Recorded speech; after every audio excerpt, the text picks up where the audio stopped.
আজকে আমরা বন্যপ্রাণী নিয়ে কথা বলবো। প্রথমেই জানতে হবে যে বন্যপ্রাণী কাদের বলে। গৃহপালিত প্রাণী ছাড়া যেসব প্রাণীকুল স্বাধীনভাবে অরণ্য, মরুভূমি, নদী প্রভৃতি প্রাকৃতিক পরিবেশে বিচরণ করে তাদেরকেই বন্যপ্রাণী বলা হয়। এই বন্যপ্রাণীর গুরুত্ব কিন্তু প্রকৃতিতে প্রচুর। বন্যপ্রাণী প্রকৃতির বাস্তুতন্ত্রের ভারসাম্য বজায় রাখতে সাহায্য করে।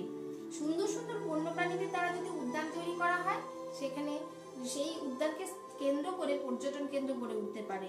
জীবজন্তুদের নিয়ে লেখা শিশু সাহিত্য শিশু মনের বিকাশ ঘটায়। কবি, লেখক, চিত্রকারদের নিকট বন্যপ্রাণী অনুপ্রেরণা এবং প্রতিভা স্ফুরণের উৎস। এখন এই বন্যপ্রাণী প্রচুর পরিমাণে অবলুপ্ত হয়ে যাচ্ছে। এই অবলুপ্তির কি কারণ? বন্যপ্রাণী প্রকৃতির অবিচ্ছেদ্য অংশ। জনসংখ্যা বৃদ্ধির সঙ্গে সঙ্গে মানুষ নিজেদের প্রয়োজনে মেটাতে বন্যপ্রাণীর আবাসস্থলগুলি ধ্বংস করে দিচ্ছে এবং চলছে যথেচ্ছভাবে বন্যপ্রাণী হত্যা। এর ফলে কেবল বন্যপ্রাণীর সংখ্যাই কমছে না, প্রকৃতির ভারসাম্যও নষ্ট হচ্ছে।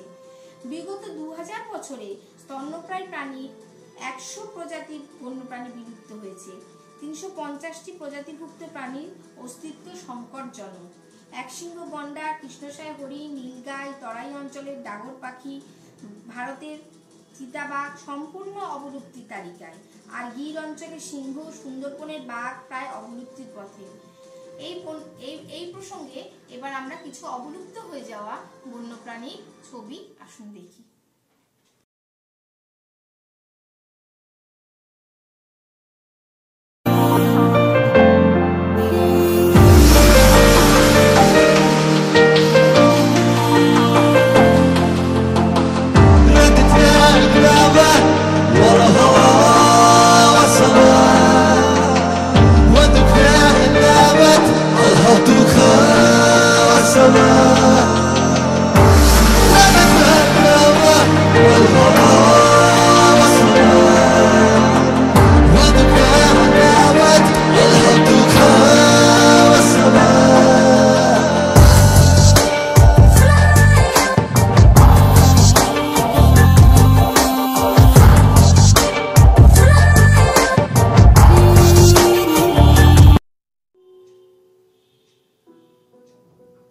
ইতিমধ্যে যে সমস্ত সংরক্ষিত জায়গাগুলো তৈরি হয়েছে সেগুলোর নাম প্রসঙ্গে বলতে হয় যে পশ্চিমবঙ্গের সুন্দরবন, জলদাপাড়া, গরুমারা অভয়ারণ্য, বন্দিপুর অভয়ারণ্য, মধ্যপ্রদেশের শিবপুরি, বিহারের হাজারিবাগ, উত্তরপ্রদেশের করবেট, জলপাইগুড়ি জেলার চাপড়ামারি, অসমের কাজিরাঙা, গুজরাটের গির প্রভৃতি।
সংরক্ষণের ব্যবস্থা করতে হবে সেগুলো কিছু উপায় আপনাদের সামনে তুলে ধরি।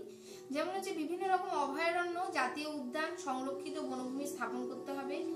প্রাণী হত্যা, বন্যপ্রাণী হত্যা, পশু শিকার, পশু পাখি নিয়ে ব্যবসা করা, জীবিত এবং মৃত পশু পাখির অংশবিশেষ ক্রয় বিক্রয় করা, এগুলো যে দণ্ডনীয় অপরাধ, এটি সম্পর্কে সমাজকে সচেতন করে তুলতে হবে। অভয়ারণ্যকে সংরক্ষিত অঞ্চলের পশু পাখি যাতে জীবনযাত্রা বিঘ্নিত না হতে পারে তার দিকে নজর রাখতে হবে।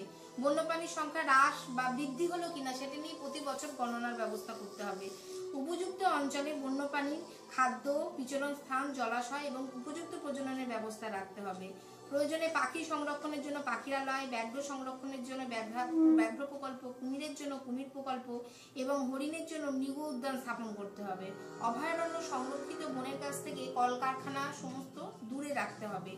সংরক্ষিত অঞ্চলে প্রাণী হত্যা, বন্যপ্রাণী হত্যা কঠোরভাবে আইন করে বন্ধ করতে হবে এবং যেসব বন্যপ্রাণীরা অবলুপ্তির পথে তাদের নতুন করে কৃত্রিম প্রজননের সাহায্যে আবার ফিরিয়ে আনার ব্যবস্থা করতে হবে।